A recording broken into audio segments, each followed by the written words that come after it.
Kawasan ekonomi khusus Gresik, PLTA Pinang, banyak sekali daftarnya. Kalau di Google sebenarnya bakal ketemu langsung semuanya. Termasuk cetak sawah baru di Pulau Pisau, Kalimantan Tengah, pembangunan waduk Sepaku, banyak sekali. Bayangkan itu semua mulai dari bandara, bendungan, jalan tol, semuanya diberi kemudahan. Mulai dari perizinan sampai pengadaan tanah atas nama kepentingan umum. Okay. Jadi itu kesalahan yang luar biasa besar karena akhirnya karena dapat kemudahan atas nama PSN dilakukanlah pelanggaran-pelanggaran HAM seperti yang tadi Mas Antoni katakan. Jadi atas nama PSN kalau lihat kasus di Pulau Rempang itu misalnya diusirlah masyarakat adat yang sebenarnya sudah tinggal di situ sejak nenek moyang mereka bahkan sejak Republik Indonesia belum menjadi Republik Indonesia. Diambil tanahnya atas nama PSN dan kemudian kalau mereka menolak dan akhirnya terjadi konfrontasi dengan aparat keamanan, akhirnya digunakanlah gas air mata secara berlebih-lebihan. Kalau waktu itu ibu bapak ingat sampai anak-anak kecil di sekolah-sekolahan itu sakit matanya, pingsan dan lain sebagainya. Iya. Apakah itu pelanggaran HAM? Iya. Karena penggunaan gas air mata secara berlebihan dan menyakiti orang lain, apalagi anak-anak, itu merupakan pelanggaran hak asasi manusia yang harusnya diusut lebih lanjut begitu. Okay. Nah, jadi itu situasi yang terjadi. Dan kalau begini, mungkin ada pertanyaan juga, kenapa sih perlu ada PSN? Dan kenapa baru pas zamannya Jokowi aja, mulai 2016 itu ada PSN? Saya kira kita semua tidak anti total pada pembangunan. Tapi masalahnya adalah bagaimana pembangunan itu dilaksanakan. Betul. Nah, PSN itu adalah konstruksi hukum, jadi saya ibaratkan dengan gelas ini, wadah, konstruksi hukum yang dibuatkan untuk memberikan keistimewaan. Iya. Nah, masalahnya adalah siapa yang bisa masuk ke dalam wadah ini itu tidak jelas prosedurnya. Nah, disinilah terjadi misalnya, kok tiba-tiba sebuah, kita sebut saja dua yang tadi Mas Antoni sudah sebutkan, dua proyek yang sebenarnya sudah jalan dari lama sekali ya, PIK, BSD, ya itu teman saya juga banyak yang tinggal di BSD udah lama dari 20 tahun yang lalu. Tapi kenapa baru masuk sekarang? Karena proses kapan suatu proyek itu masuk atau keluar, nggak ada yang keluar sih sejauh ini ya. Semuanya masuk aja. Orang dikasih kemudahan, siapa yang nggak mau. Jadi siapa yang masukin, apa kriterianya, dan bagaimana tolok ukurnya suatu proyek bisa masuk ke dalam wadah yang namanya PSN itu tidak jelas. Disinilah terjadi yang namanya benturan kepentingan. Jadi di sini kita bisa bicarakan tuh kalau kata orang-orang anti korupsi ini yang namanya state capture corruption.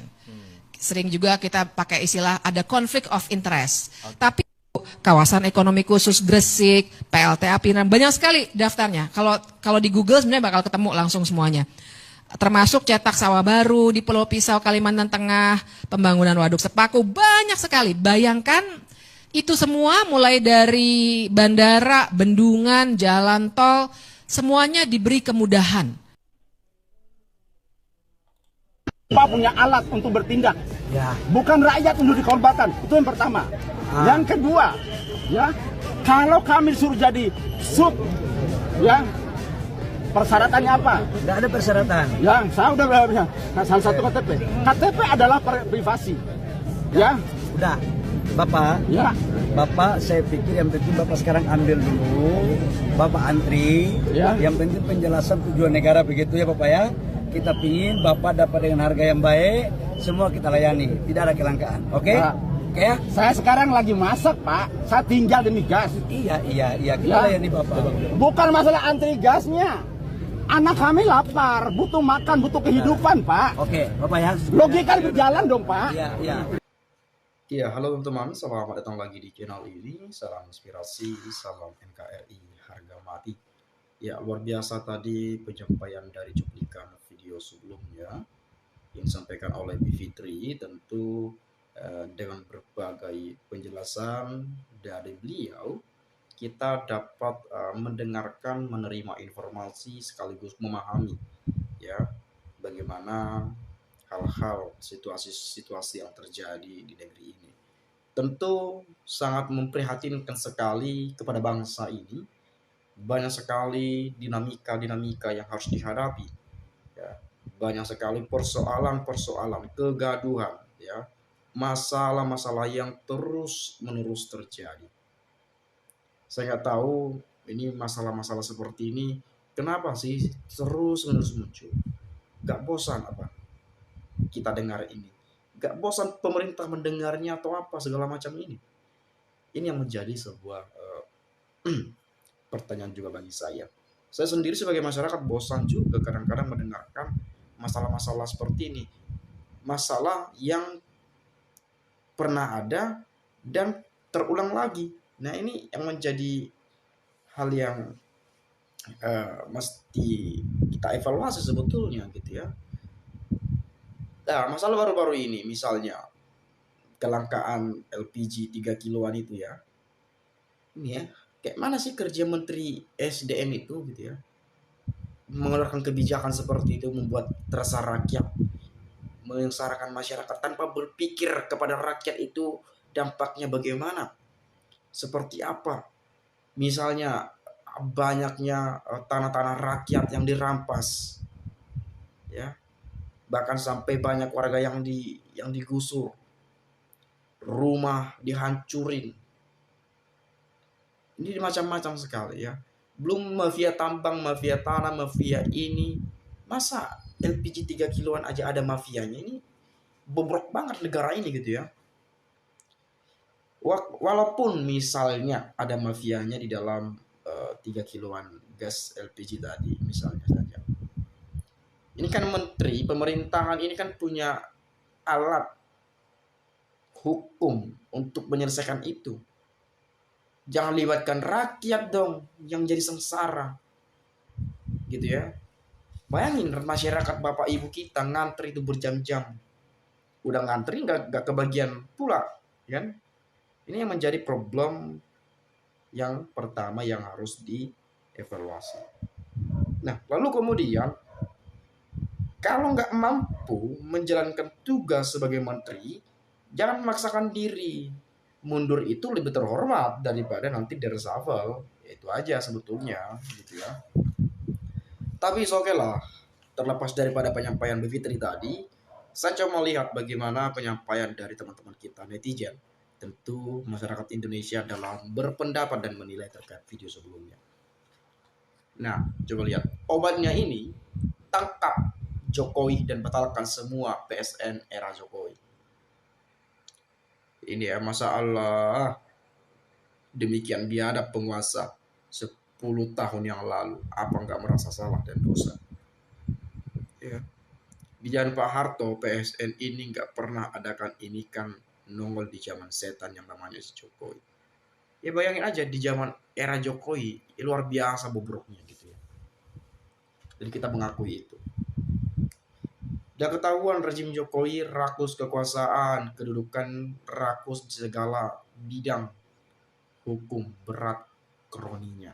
Rezim bobrok Jokowi entek-enteknya aguan kerjasama. Ini banyak masyarakat yang sudah menilai tangkap, adili, proses secara hukum. Tapi sampai detik ini pun kita nggak mendengarkan misalkan nama Jokowi yang sering disebut untuk diadili di proses secara hukum, nggak pernah tuh kita lihat dalam proses persidangan tuh, proses pengadilan, nggak ada. Apakah kebal hukum? Sudah nggak berkuasa lagi dia, proses aja, rakyat yang meminta gitu ya. Dari sinilah kita juga menilai bagaimana penegakan hukum itu tumpul ke atas tetapi tajam ke bawah. Jangan salahkan masyarakat juga kalau menilai hal-hal seperti ini, karena itu yang kita lihat. Sebagai kacamata awam, sebagai orang awam, kita hanya menggunakan akal logika sehat berpikir kita. Bagaimana kita berpikir terkait situasi-situasi yang terjadi pada saat ini. Kalau nama-nama yang sering muncul ke publik tidak diproses secara hukum, berarti kita bisa menilai hukum ini tebang pilih. Jangan salahkan kami, jangan salahkan masyarakat kalau punya penilaian seperti itu. Dan harapan kita ke depan, bagaimana Presiden Prabowo Subianto menata ini dengan baik, menata dengan rapi, bagaikan ketika kita misalkan punya ruang tamu yang berantakan gitu ya. Ketika tamu kita datang, ya kita rapikan dulu setidaknya gitu ya, diberes-beresin, cuci piring lah gitu. Ibaratnya gitu ya, kalau ada piring kotor dicuci dan seterusnya. Artinya kalau ada kejahatan, habisi, selesaikan, sikat terus sampai tuntas. Jangan takut dengan ancaman-ancaman ini, itu, dan lain-lain. Kita punya hukum gitu ya. Kita punya hukum. Jadi semua ada aturannya. Ya, jadi ini yang perlu dibenahi. Kalau rakyat sudah meminta, ya udah laksanakan aja. Kalau ada ancaman ini itu, rakyat di belakang ya yang akan menjadi backup dan akan menjadi pelindung di garda terdepan. Jadi nggak usah takut perkara-perkara ya penguasa-penguasa ini itu dan lain-lainnya. Ngapain takut juga kalau memang merugikan negara, membuat sengsara masyarakat gitu ya. Nah, seret ke penjara setan belang sekalipun kalau jolim dan jahat jebloskan. Ya. Para ternak sibuk ngungkit soal Megawati yang jual saham Indosat. Tanpa disadari junjungannya si Mulyono justru menjual tanah dan laut milik rakyat dan negara. Dasar ternak. Bu Megawati kalau nggak salah dulu ketika menjual Indosat ya, katanya saham Indosat gitu ya, itu memang terjadinya krisis ekonomi yang sangat menyulitkan rakyat ya, membuat sengsara rakyat. Nah, untuk memikirkan rakyat itu, untuk misalnya agar ekonomi stabil di Indonesia, ya mau nggak mau harus mengambil sebuah keputusan, ya keputusan yang benar-benar matang gitu ya. Ya itu menjual saham Indosat, ya mungkin saja seperti itu kalau saya meneruskan logika ini. Nah itu. Tetapi kalau saya baru juga saya menonton video dokumenter gitu ya. Di zaman Bu Megawati pertumbuhan ekonomi terus meningkat.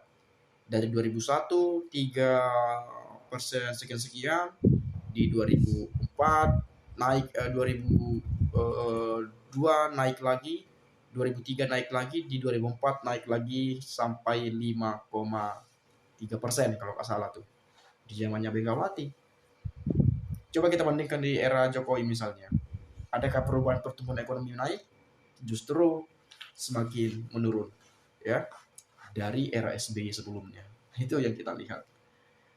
Nah, lalu kemudian karena penegak hukum ternaknya sekarang buka seluas-luasnya sebenar-benarnya. Ini akibat sang mantan presiden brengsek sering kongkau dengan 9 naga. Jadi akibatnya rakyat tambah sengsara dan 9 naga makin kaya raya. Tangkap dan adili Jokowi, mantan presiden terburuk dan nominasi pemimpin terkorupsi di dunia. Jadi ini tadi harapan-harapan masyarakat, tangkap gitu ya. Ya kita harap juga ya terlepas bukti nyata benar atau tidaknya, tapi proses hukum itu harus dijalani. Kalau sudah rakyat yang minta ya setidaknya dipanggil lah untuk klarifikasi, untuk kejelasan-kejelasan lebih lanjut ya.